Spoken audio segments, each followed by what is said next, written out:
Hi friends, welcome to cine family 2. Guppedantha మనసు సీరియల్కి ఎంతమంది అభిమానులు ఉన్నారో చెప్పనక్కర్లేదు. ఈ సీరియల్కి సంబంధించిన ప్రతి లేటెస్ట్ అప్డేట్స్ని ఎప్పటికప్పుడు షేర్ చేస్తూ ఉంటారు. గుప్పెడంత మనసు serial heroine Rishi, Vasudhara and team అందరూ కూడా చాలా అద్భుతంగా నటిస్తూ ఈ సీరియల్తో ఎంతో ఫేమస్ అయ్యారు.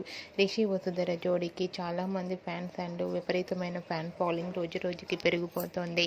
అయితే రీసెంట్గా గుప్పెడంత మనసు సీరియల్లో వసుధర బర్త్డే సెలబ్రేషన్స్ను మను చాలా గ్రాండ్గా celebration of shooting location latest ఫొటోస్ను షేర్ చేశారు. ఆ ఫొటోస్లో వసుధర, మను ఒకరికి ఒకరు కేక్ తినిపించుకుంటూ చాలా హ్యాపీగా ఎంజాయ్ చేస్తూ కనిపించారు. ఆ ఫొటోస్ చూసిన వారంతా సూపర్ అండ్ నైస్ పిక్స్ అంటూ కామెంట్స్ పెడుతున్నారు. మీకు కూడా Rishi, Vasudhara, Manu and team shooting location latest photos మీకు నచ్చినట్లయితే మీ అభిప్రాయాన్ని మీ కామెంట్ రూపంలో తెలియజేస్తూ లైక్ చేయండి, షేర్ చేయండి. మరిన్ని ఇంట్రెస్టింగ్ అండ్ లేటెస్ట్ అప్డేట్స్ కోసం మా సినీ ఫ్యామిలీ 2 ఛానల్ని సబ్స్క్రైబ్ చేసుకోండి.